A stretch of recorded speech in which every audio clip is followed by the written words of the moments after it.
Welcome back to day one, round one of DreamHack Summer 2018.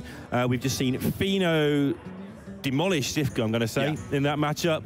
And now we're going to have two of the home favourites. We're going to have Orange and Mitsuhide. Orange winning this event last summer. We know what he did last summer. And we have Mitsuhide, who won 2016 Winter. So both these players got good form here, both good friends. It's going to be interesting to see how they match up. And I think Daruk's been beavering away getting the decks ready for us here. Yeah, it's an interesting little look at their deck list because obviously they are pretty close friends when it comes to their practice group, both part of the Dusky Boys practice group, as we are going to take a look at their picks and bans now in this last hero standing tournament. Mitsuhide there bringing the Control Mage, which somehow has managed to bring out a ban. Not something, I have to be honest, that I was expecting to see this weekend. But clearly showing, I mean, if your deck is getting banned, that means it was a good bring. Right, and that's something we always touch on, is the deck that gets banned is basically giving you the 1-0 lead in the best of 7 that's going on. But obviously it goes 1-1 because you ban one as well, which is why we don't talk about it like that. But yeah, it's getting a free win. And Orange's Miracle Rogue getting banned. I think we're going to see quite a lot more of that happening this time around. Yeah, and I think it's a pretty good ban there from Mitsu because it could be very vulnerable or his Control Mage could be good against it, but it's been banned away, as we are going to get a look at the first game of this very stacked game here in round one. See what they queue up. So Orange, talk of the town, as always, but not just because of his lost suits, but because he's bringing that Malygos Druid, which is definitely the talking point of day one of the tournament. It may fade away. Elementals in his Shaman everywhere. Yeah, looking at the list, there's a fair few elementals knocking about, obviously. Fire Plume, Calamos is in there, the Fire Plume Phoenix and Fire Elementals itself in there. But the core package is still very much the same. You're obviously hero powering as much as possible and then powering up your totems with the like of Flame Tongue, Direwolf, Earthen Might that we saw in there as well. But for Mitsu, although he's in a matchup here that I have to reluctantly call probably a slight unfavorite for the Miracle Rogue. Which means it's never won in the history of Hearthstone. I mean, I really don't mind this matchup because for the Miracle Rogue, I find you're actually surprisingly often ahead in the early stages of the game, especially when you find hands like Backstab SI7 Agent. This is exactly what you're looking for to put you ahead on board. However, for Orange, he's putting himself in a pretty good position here by playing super quickly, as strong for the board as he can be. Yeah, and that's obviously why this deck is so good. The reason that it took a long time to gain any traction is because you get the board and then you don't do anything. Right. You get this army of complete rubbish that happens to be enough to get the job done, but the reason it took a very long time to identify this deck was more than just a bit of a meme is because your opponent has like 2 or 3 bites of the cherry of clearing you up. Yeah. You don't kill them quickly enough. You've got no bloodlust, as I always have to say. You have to play Direwolf Alpha, which you don't really want to play. Yeah. You know, not with your Flame Tongue totems as well, and Defender of Ours, that sort of stuff. It's just tedious and nasty. It is, but we have seen that, I mean, like you say, it's a deck that can't deal any damage. That is under the assumption that your opponent can deal with the cards that power up your tokens, like Direwolf and Flame Tongue, whereas that is not necessarily a given at the moment in Hearthstone. There's a lot of decks that are very unreactive in terms of dealing with small minions, like, for example, Odd Paladin, something like that, can really struggle to deal with those powering up minions. And for Mitsu here, if he hadn't found the Backstab, it might be in a little bit harder of a position to fight back here. But obviously, as we can see at the moment, no matter what Orange does here, it's looking like Mitsu should be able to clear it up pretty nicely. That's why the addition of cards like Phoenix, like Lich King, I guess Flame Elemental was in there from pretty near the start, but Argent Commander, there's just all a little bit of extra damage hanging out there, because these early boards can do often a lot of damage from the Shaman. Yeah. And, you know, a little bit more damage is required, and I think the addition of the Lich King is quite cool now, because you're relying on Sea Giants and Alakir before, and that was it. Yes. Yeah, absolutely. Like you said, just making it a little bit more top-heavy. Obviously, I think we saw in Orange's list only 1 Vicious Scalehide, taking out some of those early-game minions because he's realizing, even though the meta since Soul has got slightly more aggressive, there are some more aggressive decks knocking about. Hearthstone in general has never been this controlly, though, I believe. Yeah, you just don't need to have 1/3s everywhere anymore. Exactly. Like you say, if it wasn't controlly, if you're playing against a lot of Odd Paladin or something, you need those things. Yeah. So many. Reason Mitsu's taking age on this turn is the same thing I was pointing out in the last match with Fino. Like, lots of plays that do good things, But they can only do those good things once each, so which one do you want to use right now? And the removal for Rogue is always a little bit awkward against what the Even Shaman is trying to do, because there's a lot of 3 health minions knocking about in the likes of Vicious Scalehide, Flame Tongue Totem, and and the Murloc Totem here as well. So backstabbing cards like that, they're very often going to be overkilling or underkilling exactly what you want, which, to be perfectly honest, that is why I was expecting to see maybe Firefly into Eviscerate on this turn. Right. But whenever you're using Eviscerate on a 0 attack minion, or basically any removal spell on a minion with no attack value, it feels pretty dreadful. Yeah, interesting how he valued the weapon charge there as well. He could have backstabbed the 0/3, bumped into it, and removed one of the 1/1s, and just left a 1/1. Whereas this totem potentially is going to just turn out more 1/1s for him to deal with. So Mitsu, I think, representing a card like Fan or something he doesn't actually have here. And I think also it's an expectation that his opponent has a Flame Tongue Totem in hand. Because, right. If you leave a 1/1 on board as opposed to a 0/3, it is going to trade with your SI7 agent, whereas at the moment, Mitsu is obviously very much banking on the fact that he will be able to get a very good value trade, or a perfect value trade, with his SI7 agent into that totem. So, yeah, Flame Tongue, Direwolf, whatever. He's keeping the number of minions to a minimum as well at the same time. And this second backstab is an absolute godsend here for Mitsu. So fantastic here for him. And obviously Mitsu needs to make another decision now. Like, at this point, is it worth going out of my way to clear off the totem instead of the Direwolf? Because obviously if a Saronite Chain Gang comes down or a Corpse Taker comes down, it's going to keep churning out 1/1s, which is pretty scary, to be honest. It's a lot of pressure that you may not be able to deal with until, as you mentioned, you get the Fan of Knives. But at the moment for Mitsuhide, like I said, you very often find yourself ahead on board, and then the reactive potential of Even Shaman is incredibly low. It's interesting how little he's panicking about this totem, actually. Like, the first thing I do when I see one of these is, oh my goodness, he's going to churn out 1/1s and go, got to kill it. But he's just taking down the 1/1s with his weapon, leaving it alive, realizing if this ever trades in, that's fine. He doesn't have to kill it himself, saves him some resources. And he feels that he's got the 1/1s under control. Whether he's right or not, we'll find out, but he's pretty good at this game. I'd say he's probably doing it correctly. I mean, we saw the exact same kind of level-headed play, I want to say, from Fino in the last series, where the Manatide Totem was left up for the whole game because he realized you can't always be in the mindset where you have to kill off every minion right away. That's not good Hearthstone. You need to realize what is actually a threat to me at the moment, which he realized was the 1/1, was the Direwolf, the more threatening minions, and leaving up this totem for him is perfectly fine here. Which is, again, it's just very counterintuitive. I like to see it when players do these things that, aren't quite so obvious. And still here for Mitsu, realizing at the moment he can make the plays that are, I suppose, a little bit more greedy, I want to say, because he can use these cards like Eviscerate right now, making sure he daggers as much as possible, because he's not going to be running out of resources anytime soon. With Elven Minstrel in there as well, he's got refill. If he needs one big minion, he can obviously play the Edwin Van Cleef if he just needs to go nice and big on the board. And we can see that the plan has unfolded by killing off the 1/1s repeatedly. Eventually, he's going to stick a minion that can just kill a 0/3, and it doesn't fight back because it's a 0/3. 0/3s just don't punch anybody. Exactly, and for Mitsuhide, as he gets himself a spider, while we have seen a lot of the power-up cards, as I want to call them, the buff cards in like Flame Tongue and Direwolf, killing off minions is still really important, which is why he went for the Eviscerate, because I believe he's trying to play around Mountain Giant, or sorry, the Sea Giant, which he doesn't have an answer to quite yet with no Sap or Valspine in hand.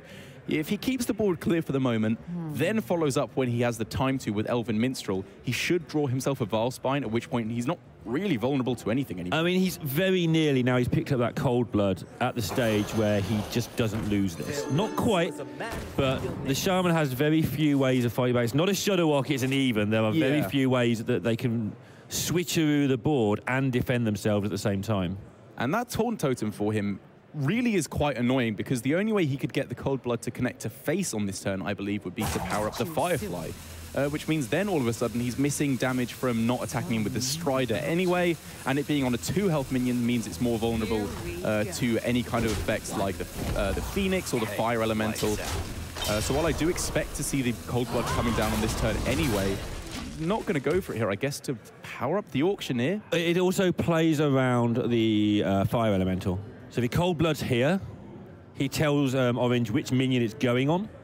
And really, he only loses this game if there's a minion play that he can't deal with. I don't think it matters, right? Yeah. It just doesn't matter. But you are right. He's using it as a removal spell because he's out of removal, and he's got the Auctioneer. There's not much else. I suppose, I guess my response to that was, if the Fire Elemental comes down on the 5/2 Firefly this turn, then he wins cares? anyway. Yeah, exactly. But the thing is, he wins anyway. He wins anyway, so. exactly. I think the main key here is the Auctioneer. Yes, that's what I was going to say. He may as well, with so much power on the board already, hold it back, because it might get him that prep that he needs. There's also questing Cold Blood Edwin next turn if he wants that. That's also quite good. Yeah. It basically is just good to keep it. Like you say, I don't think it matters. Yeah. When a pro finds a way to win a game of Hearthstone, they tend not to look for other ways to win the game if they think it's 100%, and this is incredibly close to 100%.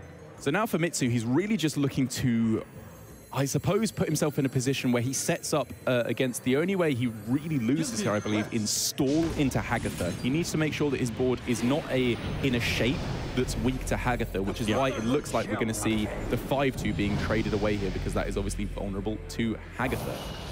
Yeah, and just making this questing and Edwin out of range already. And here comes the damage. Trying to see how Orange, I mean, he has got some... The problem is all of his cards do small tempo swings, but he needs a massive one. Yeah. He needs a spreading plague or something that Shamans don't tend to play. Yeah, an Eel's nice, Argent Commander's nice. They're all nice. Nice isn't good. Not good enough, exactly. And I mean, for Orange, I think Mitsu just had that little bit too much tempo. Orange just didn't quite find the ability to stick this Flame Tongue, which, you know, he kept it at the start, or at the very least, he had it right from the start of the game. And having a dead card like that right at the start is just too detrimental. As you pointed out, it's Mitsu that made it into a dead card by killing off the 1/1s, not the 0/3. Yeah. Had he killed off the 0/3, like I imagine a lot of people, I certainly would instinctively. Absolutely. Then the Flame Tongue comes down on the 1/1, trades the board, you've got a Flame Tongue stuck on the board, and everything's different. Which is why I praised Mitsu for that play. Yeah. He's not thinking in general rules, he's thinking specifically each game of Hearthstone. What am I actually vulnerable in terms of specific breaking points? And he realized it was the actual, the Murloc on board rather than the Primal Fin Totem itself. And now it's a case of just making sure he's not vulnerable to too much by clearing off any minions from his side, or at least trading in any minions on his side that are vulnerable to Hagatha, as I mentioned, pushing all the damage to face. And even if everything still goes wrong by some scenario that I can't possibly envisage, he's still got the miracle part of Miracle Rogue in the Gadget and Auctioneer ready to go. Yeah, protected everything beautifully, like you say. There isn't really a problem here. Well, there isn't a problem here. And taking the 1-0. Very nice, easy victory right at the start for Mitsu. The Miracle Rogue and the Control Mage, which was banned away, already gone. So for Mitsu, he's actually left with kind of the two most popular decks, I want to say, in Taunt Druid and even Warlock left. At least it seems to be the essence of DreamHack Summer here, with both of them being so widely represented. I have to be honest, I'm slightly surprised to see as much even Warlock as we have been. I obviously at this point don't think it's a bad deck, but I am yet to truly understand the hype of why it is so widely represented. This is the exact discussion I kept having at Austin. It's like, yeah, the deck's fine, and that's all it is. But maybe fine is just good enough in this meta where there's such a wide range of opponents, because it doesn't get demolished by much at all. Yeah, it's going to get a job done a lot of the time. But we're so used to Last Hero being, I need to play this to counter this to counter this. Well, there's elements of that. Yeah, certainly if you're bringing Malygos Druid, you're in that boat, but the elements of that are fairly small. And so just bringing decks that are 55% against everything is actually really good as it adds up. But I think I like that a lot more. Like, Last Hero Standing becomes a lot more interesting, I think, when the matchups become closer, because if it just goes counter, counter, counter, and everything goes as expected, it just comes down to who queued up the first game correctly, which is fine, because there's skill in that, in building your lineup correctly, lining up the first deck correctly. But I don't want that to be every Last Hero Standing tournament, which is why I like the fact that, you know, there seems to be this counterplay between all these lineups. Obviously, if they play even Warlock and you're playing Taunt Druid, you have the naturalizers to deal with the big minions. I think somehow subconsciously the players agree with what we're saying, because you almost never see it banned. What banned? Even Warlock. Right. It's always like, that's not enough of a threat to ban. Yeah. And that's why we're seeing so much of it. That's why we're casting so much even Warlock. is I think the players themselves, whether it's conscious or otherwise, like, I'll find a way to beat that. I mean, it's not that polarized in its matchups. It's good against most things. The only thing I can think of it's really weak to is like Miracle Rogue, or maybe, I don't know, an Odd Rogue or something, some of the more aggressive decks it might be suffering against. But generally, it's just decent against everything. And even then, it can get out of it with a Defile or something. Yeah. It's got outs against it. It's got outs against its bad decks. That's what makes it so interesting. So Orange going to be lining up instead of his Even Warlock, Here we go. Malagos Druid. As I mentioned, the Even Warlock is a truly terrible matchup against the Miracle Rogue. So he's having to go with his Malagos Druid, which is... Yeah, I don't know, Neil. It's not a particularly good matchup, but I found in my experience it's better than one might expect, because the way that pretty much all the minions from Rogue line up, the removal from Druid tends to be pretty powerful against it, because with pretty much everything being a 4/4 or at least 4 health, the likes of Plague and the Spellstone usually work out very well at stabilizing the board early on. Yeah, so Mitch is going to have to meet out his resources slightly differently to how he has been doing the resources of the health of the minions. So there's no point making a 5/5 questing adventurer immediately. Yeah. He may just want to stick it down there as a 3/3 and say, well, you've still got to power up your Spellstone. How he's going to go about that's going to be very interesting to see what he does with his minions rather than what he does with his removal on this occasion. As for Orange, man, he's got the hand you really don't want to hit right at the start. You'd rather have cards like the Ramp early on. You're not playing Oaken Summons generally in the Malagos variant, but at least Nourish, Wild Growth, maybe even some way to power up his Spellstone more aggressively to deal with something like a Hench Clan Thug. Yeah, this is a mess, and it's still a mess. Spreading Plague not particularly good against Rogue. They tend not to go wider than 2 or 3 minions unless they're about to kill you. And especially if you've got Spreading Plague in your deck, they're not going to do it anyway. But Mitch has got issues of his own here. Yeah, it's not particularly powerful yet. Like, and what can he put Orange on? He knows there's no Wild Growth. He does know there's no Wild Growth. Like, he's going to be scared that's a handful of removal, as far as I'm concerned. Exactly. And so the first play I was looking at this turn, well, okay, the first play, the most basic play is just play SI7 because it's fine. Yeah. Generally in this matchup, you're not getting much value off of the combo effect. It's just something to play on turn 3 that you're a bit sad isn't a Hench Clan Thug. But Questing Adventurer here, going for Questing Prep Fan. Right. You want to play Fan in a way to cycle, to get rid of this poor hand. Yes. And then you get tempted to play the Questing. Right, exactly. But then the breakpoints are just terrible along every point. Your opponent has hero powered twice, so if they have a Spellstone in hand, 3rd hero power upgrades the Spellstone to 4 damage. Swipe would clear it off. Wrath with a hero power would clear it off. Just everything lines up terribly, which is why I like from I agree. Going for the SI7. And this goes back to what you were saying about breakpoints. Like, if it's going to die as a 4/4 and a 2/2, don't bother making it into a 4/4 and wasting a prep. Exactly. Save it until you make it a 6/6 in a turn or something like that. Yeah, 7/7 would be lovely. Actually a threat, exactly. But, you know, now you've got a 3/3 on the board, it's going to challenge Orange to have some removal, although Orange can just ignore this. Druid gets so much armor. It's not the 3 damage a turn that's the threat, it's the fact the board can get wide with the 3/3 on it that's the threat. But yeah, Orange is just like, okay, you can have that one.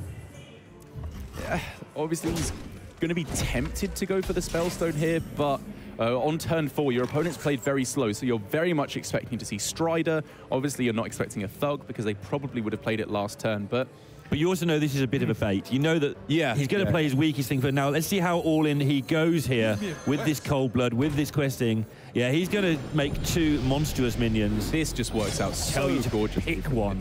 Yeah. The Cold Blood is exactly what you're looking for here. As he's looking to maybe even go to the point where it would be a 7/7, which the upside, you've made a 7/7 Questing. That's perfect. It even plays around a fully upgraded Jasper Spellstone. The downside, as it looks like to me, is you have to play a Firefly, which is actually kind of bad in this scenario. Of course, it's Spreading Plague, but you can backstab it next turn.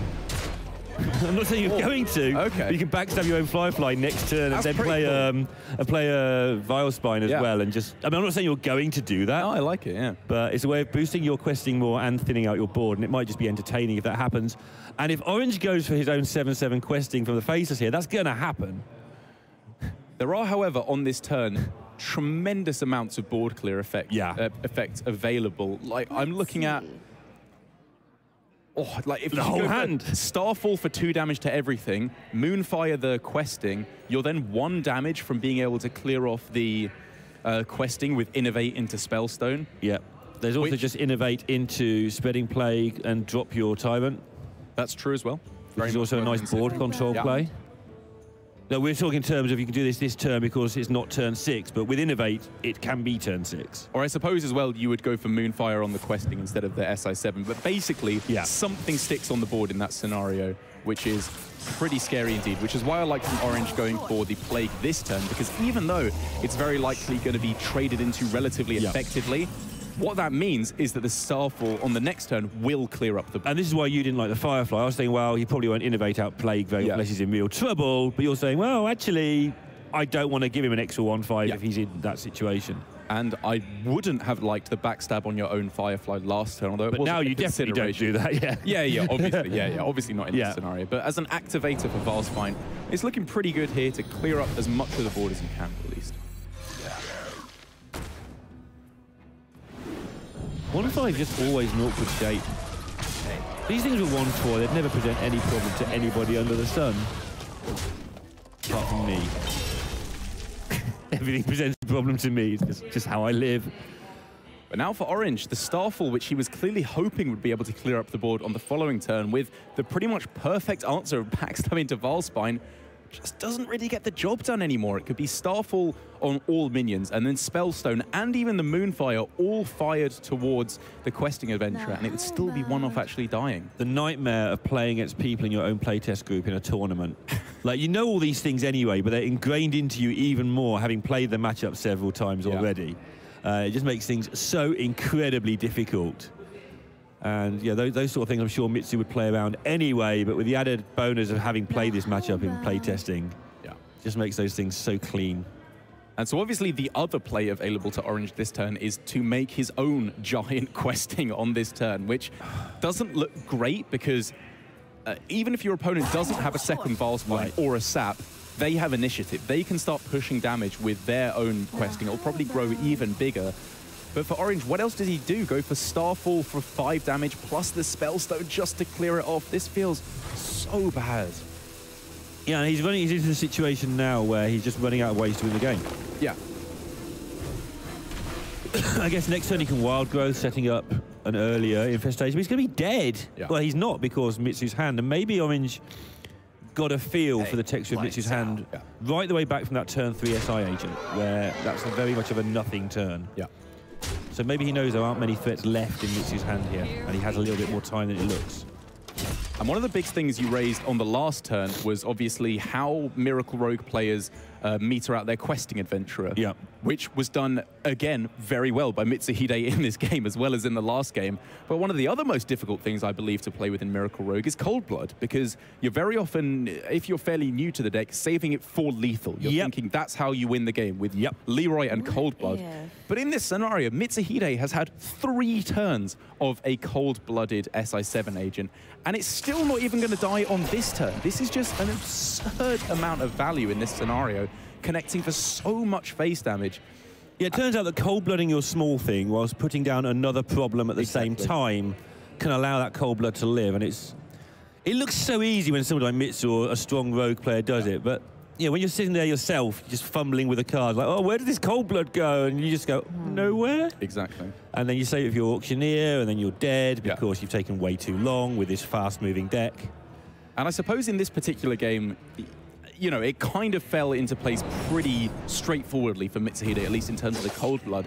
I think the most heads-up thing we've seen from Mitsu this game was the coin into the Firefly, because I said it does leave you a bit weaker to the Spreading Plague, which we saw that actually became a reality, is that he did get punished, I'm using quotation marks here, for that play.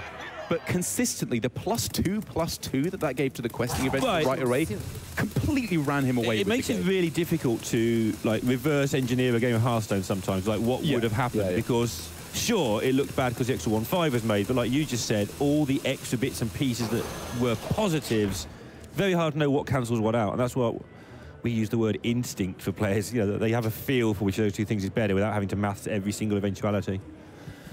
And so obviously Orange here just going to be looking to survive until the ultimate infestation can come down. Branching Path gives him for 12 more armor. Woo. But it's looking like he my might have enthusiasm. Yeah, exactly. Like, what's he going to play here? Wild Growth, Branching Paths, Moonfire, Hero Power to take out the SI7 agent, obviously gaining 12 armor along the way.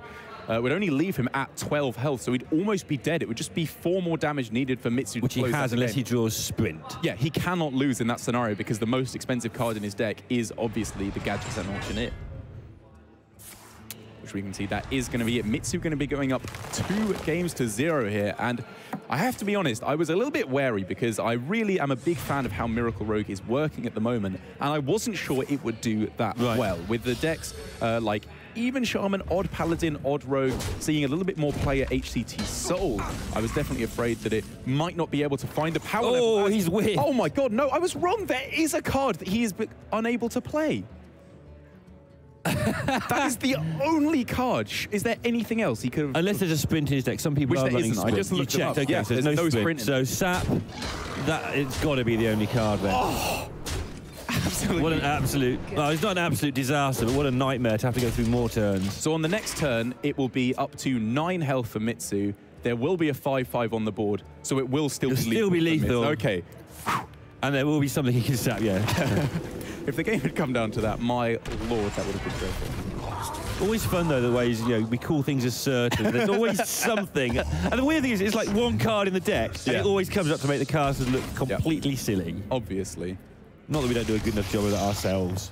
2-0 to Mitsuhide, champion of 2016 Winter, and a player who I don't feel gets enough recognition. Like, that wasn't a fluke win. This is a guy who is very highly regarded in the community. Yeah, he is indeed. Obviously, I believe he was the player who practiced most with Hunter Ace before his victory last week at HCT Solar. Well, that's what was stated on Twitter, I believe. And I think they might have even prepared for this tournament again together as well. He's a real... Seems a good idea. Yes, exactly. He's obviously he's had tournament success in the past, as you mentioned, with DreamHack Winter. But recently, he's kind of slipped a little bit more into behind the scenes because in terms of his ladder finishes, it's not always that impressive compared to a lot of other players, especially like we've seen in the last series. Fino and Stan Sivka, very strong ladder players indeed. But in terms of tournament understanding, deck building, technical play, Mitsuhide really is right up there with the best of them. Yeah, not to mention that his team are actually 6th in the standings on 78 points. So Mitsu on Red Reserve alongside Boston and Cydonia. Yeah. That's a sneakily powerful team that he's representing. It is indeed, but as I just saw there, when you were looking up, was that only 16 points for Mitsuhide, which is... He's definitely lowest on that team, which surprised me a lot. Well, that's what I'm trying to say, is that he is... Yeah, 16. He's not one of the best ladder grinders we have in Hearthstone. He is one of the better tournament preparers. I remember right towards the end of the... before we entered into the new tour stop system, when there was still a lot of open cups in Hearthstone, there was a brief period before we shifted fully into the tour stop system where Mitsuhide seemed to be coming up with a new lineup every open cup. Right. And he just won like 4 in a row or something, maybe not quite that absurd, but he was coming top 4 and winning these open cups time after time, showing how much he just understands tournament play so completely. And I mean, look at the scenario he's got himself in now. He only has to win 1 game against this even Warlock. And the first matchup he's got is one of the most polarized matchups in Hearthstone at the moment. Yeah, I mean, it's not... yeah, it is. It's one of the most polarized. Just emphasize, it's not like Feast Mage versus Control Warrior, but it's definitely difficult, and obviously why Orange has left it till 3rd. I think we say all the time in Last Hero Standing, if you lose game 2, having lost game 1, you're in more than 2-0's worth of trouble. Exactly. It's even worse than it would seem for Orange, but he's been preparing very fastidiously for this tournament so far. So I think he is still looking to be in a very good spot. Fast something preparation. Yeah, well done. That's amazing. I'm getting there. Does that mean he didn't eat for a week? No, but okay, that's not what fasting means. Good joke, mate. Okay, so I don't know. I don't understand what words you're talking about. It means he was working hard. He was working hard. Being studious, fastidious. Oh, I see. Yeah. I see. I like working with you. I learn more words every single thingy. I learn a lot of words working with you as well. But not you're not allowed to use most of them on screen. Yeah. Okay. But Wise guy. For Orange, starting things off here, he's got a pretty nice little hand to be moving along with. Obviously, next turn looking to be tap into Doomsayer, followed up by the Mountain Giant. Obviously, the Doomsayer will be putting a halt to any of the strong plays that Mitsu could throw down on turn 3. Obviously, the premier option being Hench Clan Thug, but even something like an Edwin, a questing adventurer, even just a lowly SI7 agent, just giving a clear board leading up to the Mountain Giant is so important in this matchup. Yeah, Mitsu had a sneaky look over the monitor there, just very, very quickly, I think, because this is the turn where he just doesn't want to walk. He knows this is the turn where Orange might doomsay him, and he doesn't want that. It's just so, not so grim, but it's just to just span it in the works. Yeah. I mean, this is the turn when you, if they have it, which they almost always do, you either get Doomsayed or Acidic Swampooed, both of which feel absolutely dreadful because they destroy your chances of making a good Hench Clan Thug. And this is something we're going to talk about a lot, I suspect, over the next 3 days, is whether Doomsayer is better than Stubborn Gastropod. So in this situation, Doomsayer is easily miles better. Yes, miles better. Stubborn Gastropod, not very good on turn 2 in general. It does deal with opposing giants. Yeah. It also is very good on turn 6 alongside a 4-drop. Right. Whereas Doomsayer alongside your own 4-drop's really silly because it blows up your own 4-drop. Is Stubborn Gastropod something that we've been seeing a lot of? Because I have to be honest, I had not seen it before Theo was just playing Theo got rank 4 legend with it and held it for like 100 games. He's rank 4 forever. And was that very recently? Like a few days ago, like a week ago. Then Show copied it to have a go and reached rank 15 from rank 200 legend. Okay, wow. You know, Show gets beyond rank 15 some seasons. Yeah. And then I think Kalento was messing around with it as well. Somebody else strong was messing around with it. So it's a card that's doing the rounds. Yeah.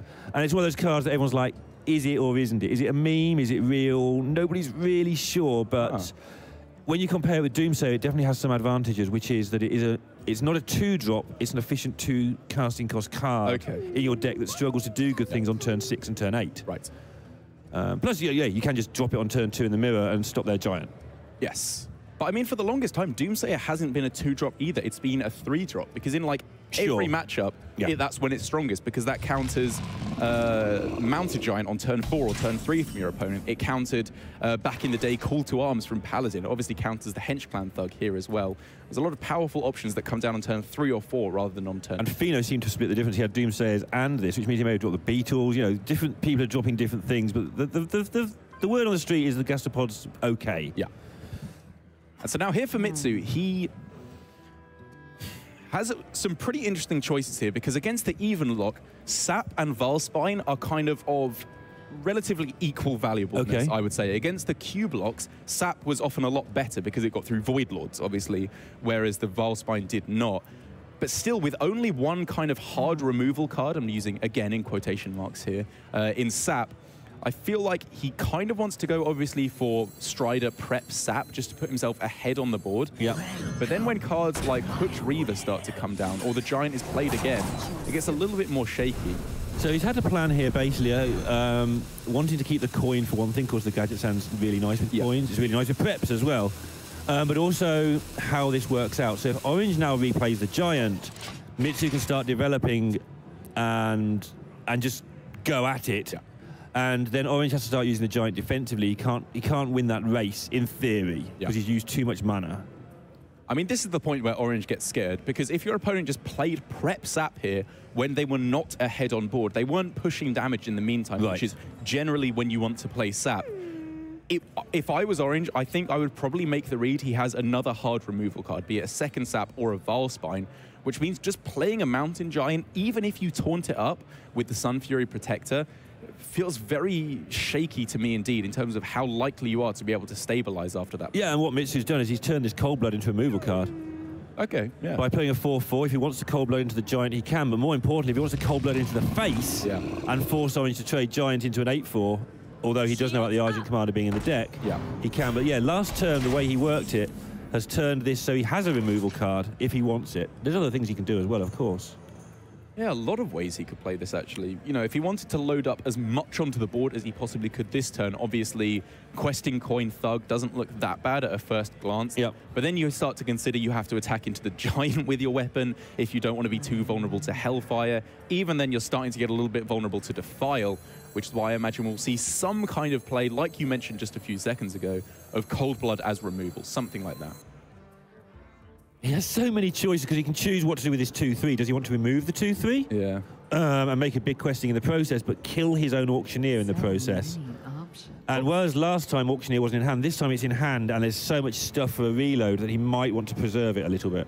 There is so much stuff for a reload, but the fact that he has still a few strong minions in hand means that he can just wait until Orc doesn't need the 0 mana cards. He can just cycle with Cold Bloods, Backstabs, Cold Bloods, and Eviscerates later on, maybe even Fan of Knives. Yeah, and he's happy with this version. I think I would be too, because next to we've got Auctioneer, Coin, Cold Blood onto the world's biggest questing adventurer, except I like this. if your opponent has Argent Commander, things get a bit nasty. Because even on this turn, if your opponent is able to clear this off, you'll probably have some kind of counterplay. Like if they go for Spellstone here, you can just like play the Gadgets and Auctioneer, because they probably won't be able to clear it off on the following turn. But obviously, as you mentioned, Argent Commander is kind of about as bad as it gets here from Mitsu. Does make you wonder if he could have made it a 5-5. I mean, he could have if he should have. But I think preserving the Auctioneer just makes too much sense. Yeah, because if it's not the Argent Commander, it's Homunculus and Dispelstone, or it's Spellbreaker. Like, there's a lot of decent answers here. And you just get Spider Ambushes. Why wouldn't you? Pretty nice. Leroy and Cold Blood means that Mitsu, if he had been able to lock down that early start a little bit more effectively, if he'd even been able to play the Hench Clan Thug, he might have been in a slightly better position, because Leroy Cold Blood would just be closing out the game. Interesting choice here. Cold Blood gets you the extra card while you can, but it tells your opponent what to kill. Right, and Cold Blood is just a blooming good card here. Like, you don't want to use it just to cycle and not get the damage through. You haven't got any backstabs. I think we've seen both backstabs, right? Yeah. Sorry, put you on the spot there, yeah. No, I was thinking as well, like, how good is your deck at this point? Can you afford to just rely on what comes up the top? And I think he's realized, no, you can't do that. You haven't played your... I know, he's got the same decision again. I think the first Cold Blood also gives an element of protection to the Auctioneer. Yes, I agree. Yeah. Not a huge amount, because it's likely they can deal with both, but as we can see, it may actually be okay. Because now what do you kill? Do you kill the 8-4? Do you kill the 4-4? It's what we were talking about earlier, splitting them. And he doesn't need a 12-4. You can either kill the 8-4 or he can't. And the Auctioneer. No. And he can. He definitely can now. This second Argent Commander is going to do so much work at the very minimum. There may be better options. I don't know. I still question that play from Mitsuhide, because using the second Cold Blood here to cycle, or sorry, using the first one but not the second one, I kind of wonder if he's not focusing heavily enough on one game plan or the other. I feel that the first one was to generate a multi-pronged threat. Do you want to kill my 8-4 Spider? Do you want to kill my Auctioneer? The second one wasn't relevant because he's making a 12-4, which is basically the same as an 8-4. They can either kill it or they can't. If they can't, they lose. Yeah. So I think it's okay. I don't think he was comfortable with it. I do understand that the just leave it as a 4-4 is fine option as well. Yeah. And I mean, my main thing was just he needs to decide if he wants to go for a little bit more value-oriented, draw through to his Faldore Striders and win in the later stages, or burst. Because obviously, if he'd kept both Cold Bloods, his burst plan would be much higher. But then as soon as a Hooked Reaver comes down, or a Homunculus, or a Shroom, and he doesn't have the removal for it, or the extra burst for it because he hasn't drawn, and he's used quite a lot of removal, so unless he gets a Vile Spine or something. Yeah. However, although Orange had some pretty nice answers to the Spiders and the Gadgets and Auctioneer, because Mitsu is able to find such a clutch Elven Minstrel there, he's able to refill the board, refill his deck with Spiders, obviously, with the Faldore Strider as well. And after that, he just needs to keep board for one turn, and Leroy into Cold Blood should be able to get it for him, as long as he can find a Sap or a Vile Spine, yes. He has probably going to have to burn this Cold Blood, I feel, to get rid of something. I just feel like he's on the verge of losing control of this board. Rogue's really good at just drawing stuff that makes that look a stupid statement, though. Yeah. But with the hand he currently has, he's on the verge of losing control. Right, there's nothing reactive in his hand. It's like, it's just stuff he can throw onto the board. But getting a second Strider is so huge. It's just sneaky good. Mitsu is going to have to be afraid, however, of not being able to win the game before Blood Reaver Gul'dan comes down, because with Orange, you know, sneakily being able to pepper in all these demons here along the way, once Gul'dan does come down, if Mitsu can't win on that turn, he's probably lost board control forever. So what he needs to do, I believe, is make sure he presents the biggest board he possibly can on turn 9, so that when his opponent does go for Gul'dan, I mean, he knows it's there. That's what was making me giggle. Right, Like, he's just gone, demon, way of blowing up my demons. Exactly. Hey, I've got Gul'dan. He very probably knows it's there. So like I said, load up on turn 9. When they don't remove your board and instead just develop their own, then you go for Leroy, Cold Blood, whatever else you can to just try and close out the game. Yeah, and we saw Fino do something very similar in game 1 against Sivka, where he just went, turn 9's my big turn. You've held Gul'dan in your hand the whole game. All right, clutch time for these two players then. And it's looking like it's going to work out nicely for Mitsu doing that big turn 9. It is, depending on what Orange does here, because if he goes for the Lich King, which obviously looks pretty good on an empty board, you've got enough mana for it, you could even fit in a tap if you wanted. You've seen a Minstrel. Exactly. It's just a bit too scary. Like, if he does go for that, Mitsu can make an absolutely massive board right away, with even if it's just, what, Flame Elemental into Edwin, Valspine, or Valspine Edwin, obviously. It's a big play onto the board, but if Orange goes wide on the board with double 4-drop, be it through Shroombrewer into the Hooked Reaver or some other combination, that's when Mitsuhide starts to fall a little bit further behind, because he doesn't have that strong removal for a wide board. So can Orange piece all that together without the benefit of being able to see the hand? He's good enough. It's the sort of thing that will definitely be going through his mind. Yeah, I think this is pretty spot on from Orange. Looking like he's got it. And also, the other thing is it's another demon for Gul'dan. The Lich King is just too vulnerable to Sap or Valspine. Here come the Spooders. Very important. I have to say at least once to annoy people. Dr. J said, if you don't say Spooders, I will come for you. Okay, I'll bear that in mind.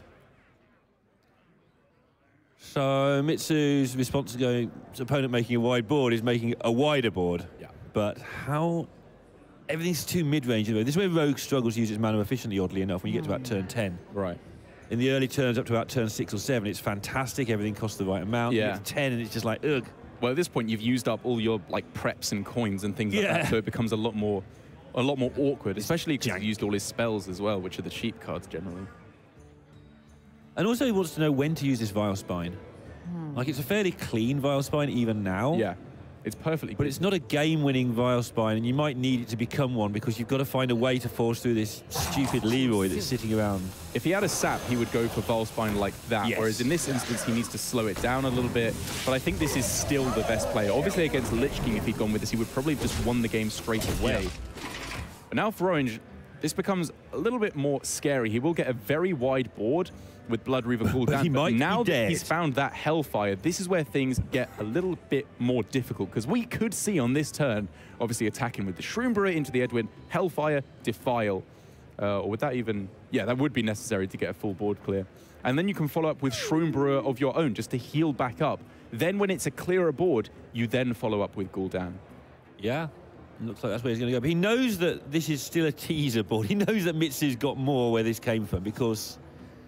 I don't know if that's necessarily true. I think, like I said, Mitsu realizes he has to load up as much as possible as he can on turn 9. And I think Orange will know Mitsuhide as a player well enough to respect him to make that play, which means if he can clear this board, what he faces down on the following turn, I would have to imagine, is very likely to be less threatening than what he sees now.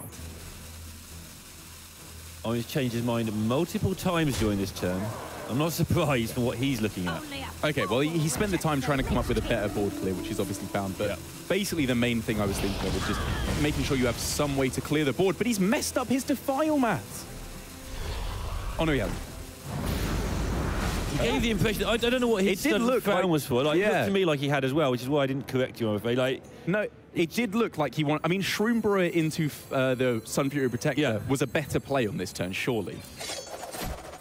Yeah, it's just interesting how he reacted to that. I'm not going to call that a mess up of the Defile mats, but I have to be honest, I was sitting there thinking, wait a second, how does spell damage work again? Yeah. Not many people running that in the deck. We haven't seen much at all. It's a bit reactive compared to most builds where they're much more might pay off for him here, though. Yeah. If he hadn't had the availability of this play, it would have been a lot more... Your play was fine, but it was quite a lot of resources being used up, passing the tempo back. Oh, but for Mitsu now, he's in a position where if he does go for the Volspine here, if he's met with Lich King or even just a resurrection from Gul'dan and this homunculus is in the way, that's a lot more scary. And also just the fact that it's only a tiny bit of pressure, only 3 damage being put onto the board, which means Orange will be so happy to play Blood Reaver Gul'dan next turn. Can't remember the last time I saw a rogue on like mid-20s health on turn 11 or whatever this is now. Normally they've just plowed so much damage into their own face using their weapon by now that they're just in so much trouble. Yeah. Here he comes. Very easy play for Orange here, and I think this was such a beautiful bit of sequencing from Orange. Like, you know, we can argue back and forth here as to whether or not we think that was a messing up of the Defile maths there. It doesn't really matter. The fact that he cleared the board the turn prior, then followed up with a big board, I think is really great understanding and good out-mind games against Mitsuhide, because he knows Mitsuhide will put the strongest board he can on turn 9. Because Orange was clearly telegraphing that he wanted to play Blood Reaver Gul'dan on turn 10, and because he had a very, very strong plan B in case that went wrong, he's put himself in a really good spot. And that's felt to me where Sivka came unstuck a little bit in his mirror match. He thought he had outdone Fino and wasn't expecting the counterplay from Fino on turn 9 himself, so that when it came to now you can't play Gul'dan, he didn't have a plan B like Orange just had. Here we go. And that's not a mistake as such, that's an underrating your opposition mistake rather than an actual straight-up gameplay mistake.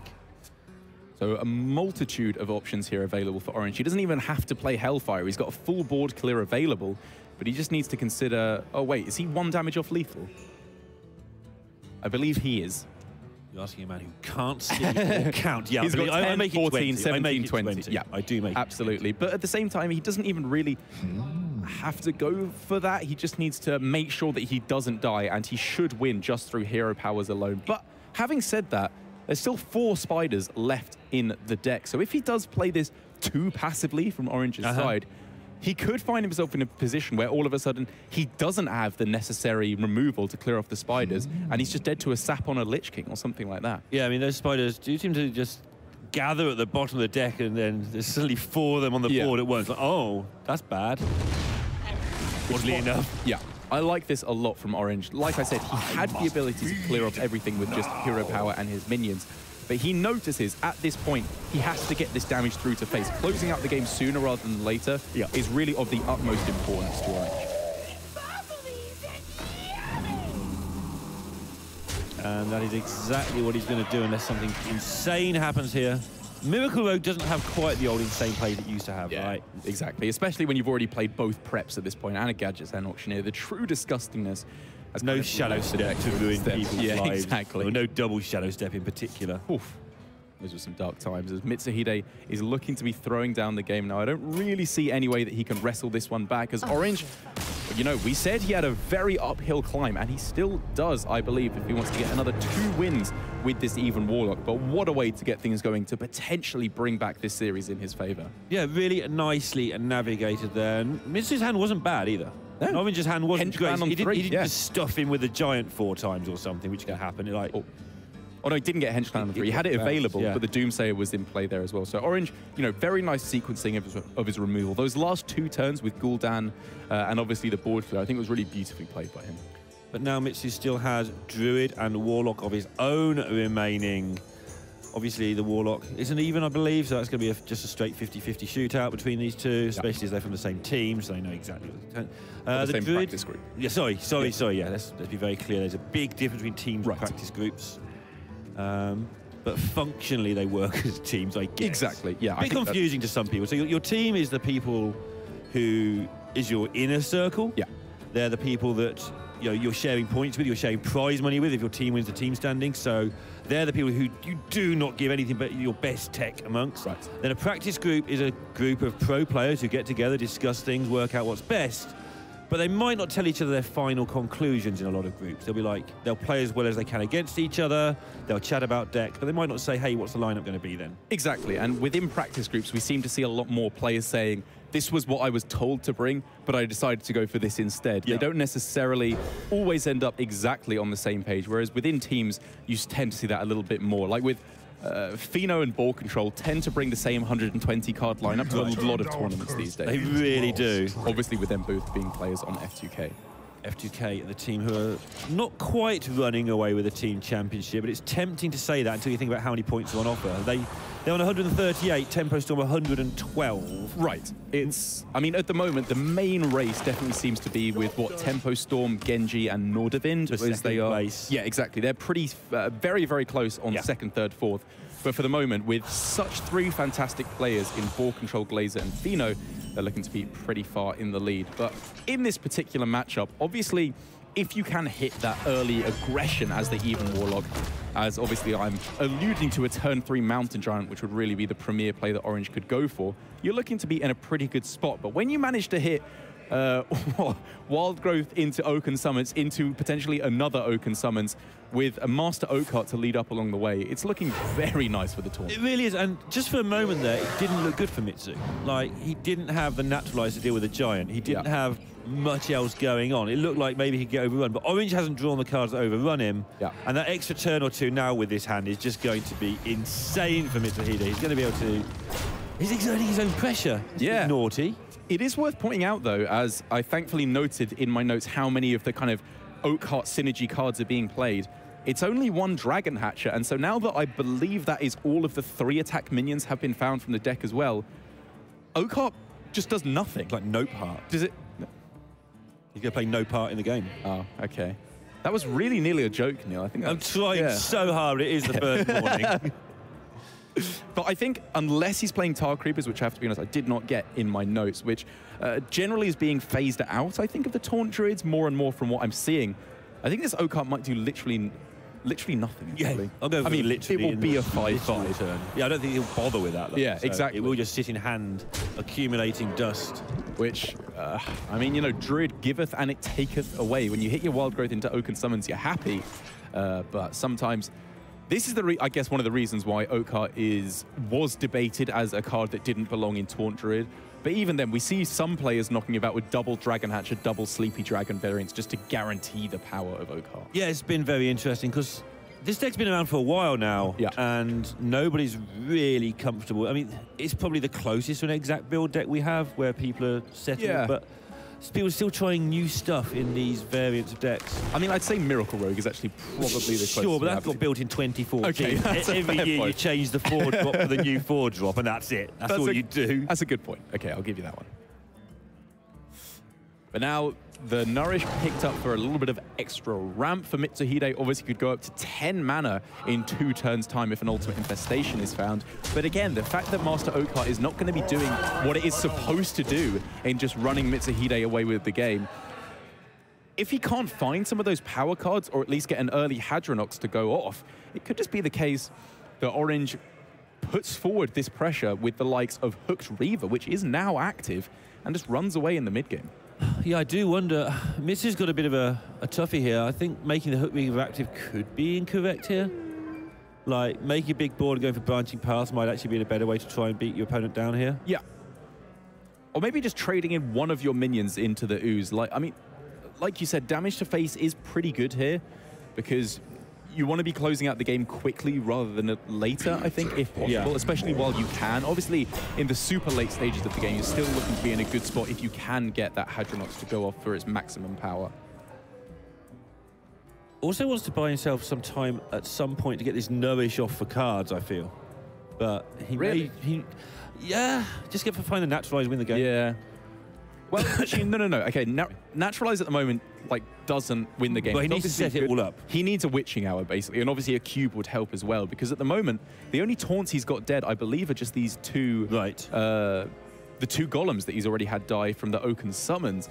And so until he can find cards like Lich King, the Sleepy Dragon that he's got in the deck as well, it's not going to be a game-winning scenario because it only gets him 2 3/6s with the taunt. Primordial Drake coming up, though.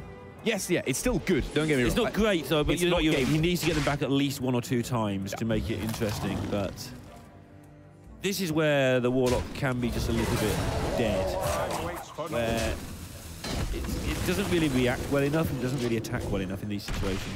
Wow.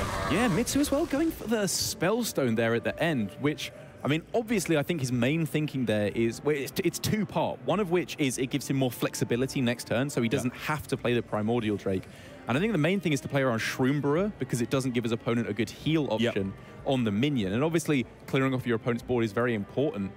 But I got to be honest, I was kind of looking at saving that Spellstone just to deal with something that's a little bit more threatening. Maybe a 4/4 Shroomburrow itself. He's on 41, and there's no real buff in the Warlock, so he's not in any panic. The ordering's interesting. He's got to find a way to draw himself some cards, play some taunts, do the stuff, and that just solves all those problems. Thank you, Lich King. Hi. And this is the benefit of the play last turn, is he gave himself more flexibility. Right. He didn't have to go for the Primordial Drake on the following turn. And maybe he realized, even if he didn't get a powerful card to play off the top like Lich King, which obviously perfectly fills out the mana cost here, his opponent could play such a big minion to the point where Primordial Drake was too slow, because it is not an anti-mid-range or control card, it's an anti-aggro card. And the Lich King just beautifully put everything together there that you were saying. It's always nice when that happens. We can see it play out in front of us. Said nobody ever. I said thanks Hearthstone a few times, but not usually in that tone of voice. Neil, you're sitting here casting DreamHack Summer, right? Show a little bit of appreciation to Hearthstone. I'm just, you know, naturally salty about my lack of fortune in Hearthstoning. Which I'm sure say is it nothing again. to do You're here with my casting lack of DreamHack skill. Summer. I'm loving every second of it, I assure you. Yeah, it's been a lot of fun so far. Getting to see Orange, Mitsuhide, Sansifka, Fino in the first round of the day. That is absurd. Yeah, this is still 4 more rounds today, 4 more rounds tomorrow, top 16, and all of the top 8 over the 2 days after that. That's a lot of more good Hearthstone to come.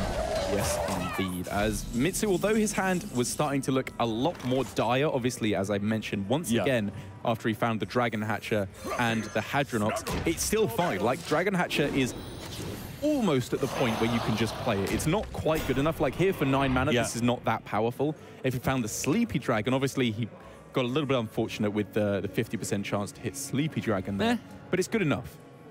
I mean, I think that's one of the reasons this deck never quite settled down. It's the how many Tar Creepers do I play? How many Sleepy Dragons do I play? How many Dragon Hatchers? All that sort of stuff. And Recruit Hunter suffers from the same thing. Yeah. Do I want to play a Dire Frenzy or not to stick some of the stuff back in my deck, or do I not want to, and do I just want to draw it and have a bad turn sometimes? Do I play Secrets and Spellstone? Do I play Lone Champion? Stuff like that. All of these builds, no one can work out the best build of any deck. Well, like you say, apart from maybe the ones that have been around a while, like Miracle. Well, that's why Hearthstone is so open at the moment. We're seeing so many players finding success on ladder and in tournaments, and a lot of the best players as well. Like it's the thing that people are underrating. It's the best players just seem to be winning more than ever now. Exactly, with obviously Hunter Ace's 2 second places in a final so far in tour stops. Fino getting top 16 like in his last 3 or 4 tournaments. 4 out of 5. Exactly, yeah. Chinois as well, also I believe getting a lot of high finishes. And Orange just randomly, you know, just getting second place. Just going to Gold China. Series, just cleaning up Titan. No, why not? As now it's finally starting to look like the pieces are slotting together for Mitsuhide. He's got a good amount of taunts in play now. Lich King, 2 Primordial Drakes after this dies, as well as obviously the Golems as well that died right at the start of the game. So it's to the point where Naturalize or Hadronox Naturalize should buy him enough time where he won't die on the following turn. And then he goes Nourish to draw, hopes to hit the Witching Hour, and at that point, we'll probably just be in a position where he can't really lose unless a really powerful Gul'dan is found very quickly indeed. The Gul'dan's there. I'm not sure about the power levels, though. Gul'dan just isn't that powerful in this deck. I whine about it a lot. I mean, it's got to be in there because the hero power is good, but the reload that we associate with Cube Lock is not the reload that we expect from this Gul'dan. It just brings back some... It just buys you 1 extra turn, which that turn then allows you to start hero powering. Yeah. But against a deck like this, like, what does a hero power matter? You're obviously not going to be beating them through damage to the face because 1 branching path just stops that out forever, or a Ferocious Howl if that's being played in the deck as well. Going through the motions here pretty much. I mean, he doesn't know he's going through the motions because he can't see the hand we can see. Yeah, it's not necessarily that dire as well either, but yeah, I mean, like you say, as long as Mitsuhide doesn't completely mess up and go, I don't know, all in on 1 taunt minion against a huge board. Like, for example, on this turn, some kind of board clear with Swipe, Death and Decay, Hero Power to clear off everything. looks fine. It means his opponent probably won't be pushing forward so much damage on the following turn, which is why he's playing hesitantly, doesn't want to just go all in necessarily on Hadronox Naturalize right now. But, I mean, it burns a card, it puts forward a massive wall, gets him another Lich King card. It's perfectly good here. Yeah, I mean, deal with that. Good luck, go. If you can deal with that, then the amount of resources you're going to lose dealing with it are usually going to be so huge that your follow-up play will win you the game anyway. DreamHack as well, I think a deceptively not terrible card in this scenario, because obviously the first glance is you don't want to go for it because you're going to be burning a whole bunch of your own cards, getting yourself way closer to fatigue. And I'm not trying to say it's like a particularly good option here, but the potential to go for Witching Hour into Doompact, which leaves you definitively miles ahead on board. If you think that's a one last super powerful enough of a push, I think that could be a gambit we see from Mitsuhide later on. Yeah, Doompact can sometimes work out really well in some niche situations like that. Exactly. It's something to consider that Witching Hour Doompact is a powerful combo. But most likely, we'll probably just see Nourish for draw, Witching Hour into Cube on the following turn if that's found, and then Orange probably just throwing the game down. Yeah, I mean, Orange, first of all, has to find an answer that he doesn't completely hate for this turn. But he doesn't die. And most of the answers are you don't die, but your cards are all rubbish because you get rid of your good ones, clearing up this board. And yeah, Mitsu just has little things like just a Sleepy Dragon as a follow-up is fine because the pressure overload is so big now. There we go. There's the Hour of the Witch. So now we can see on this turn, the ability to gain armor is not currently there at the moment.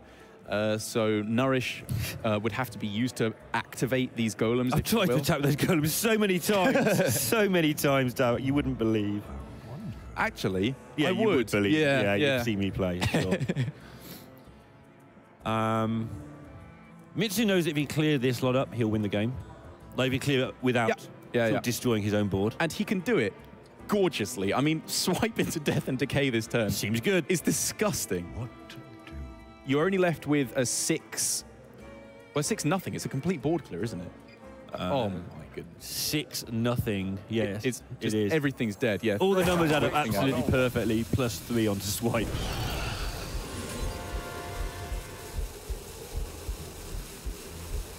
I suppose thinking he could get. He doesn't even need to care about the Dread Infernal. That's how he feels. Yeah. I'm looking at just clearing up everything on this turn. And this is a really nice play as well from Mitsu because he's realizing, yes, this is vulnerable to silence in the form of Hadronox not being killed off straight away, but who cares? His opponent's just dead if he doesn't deal with everything right now. His opponent, of course, Orange, the reigning DreamHack Summer champion, looking to open his account with a loss, but he seems to do that quite a lot. Yeah, he takes a little while to warm up his way there. But as we saw from Orange in DreamHack Tour, when he did go 7-2, lost out on tiebreakers. Tiebreakers are so important in this Swiss format at DreamHack that we see. So this is pretty devastating for Orange if he does go down to a loss here, as obviously it's looking like he will do. Whereas for Mitsuhide, looking to be on a bit of a tear here, and the Control Mage, which we didn't even get to see, he's looking to be a pretty good inclusion given the way that the rest of the field is going. Because if it's just getting banned a whole bunch, it was a great bring. Yeah, I mean, if you told me we'd be casting someone with a banned Control Mage in the first round, I'd say laughed at you and said yes as well. Sorry. Yeah, everyone forgets that Darrell and I had trauma over Control Mage. It's a long time ago. We cast something like 20 of them in 20 rounds of the same event, and it became quite long. As Orange is making a pretty cool play here, actually, in just trying to fill up the board as much as possible, hoping maybe I messed up my Defile Mats and this clears up more than I think it does, but obviously we can see. He ran out of time there, just decided, okay, I'm going to shoot a Defile, see what happens, just in case, as you say, maybe. Kura! I mean, maybe a miracle were to happen, but that is not the case this time around. And your reigning DreamHack Summer Champion falls in the first round. Mitsuhide getting the better of Orange this time. And we saw Fino taking out Stan Sifka in round number 1 as well. 4 powerhouse names and maybe even a couple matches that could be considered slight upsets, I would say. Yeah, I think that's arguable. But at the same time, when you're matched up against Mitsuhide or Orange in round 1 of the Someone's an upset there, yeah. Exactly. You've got to be pretty upset there, and especially in the first game as well. Yeah, nice. And I do feel that Fino is slightly more tournament ready than Sifka at the moment. Yeah, because just killing people on ladder, absolutely destroying them. But Fino is at every tournament. Yeah. Exactly. And Mitsu, again, as I wanted to raise, as we see from his relatively low amount of HC points that he's got thus far, but his consistent play both in tournaments and helping other players with tournaments, obviously helping Hunter Ace with his victory last weekend, and looking to have a very strong lineup and sense of play during this meta here at DreamHack Summer. Yeah, Mitsuhide was one of the names coming into the Year of the Raven that was, I believe, most hotly talked about. A lot of the professional player community was saying, Mitsuhide deserves to be on a team. This guy is good. Now, of course, he's been picked up by Red Reserve alongside Cydonia in Boston. Cydonia making top 8 at DreamHack Austin. Mitsuhide with a really nice showing here in round number 1 of DreamHack Summer 2018. And we are just about finishing up with round number 1, but that is far from it for today. We're going to be doing 5 total rounds of the Swiss here today. A couple of upsets in the first round, but stick around because there are plenty more to come. Round number 2 of DreamHack Summer 2018 is coming right up.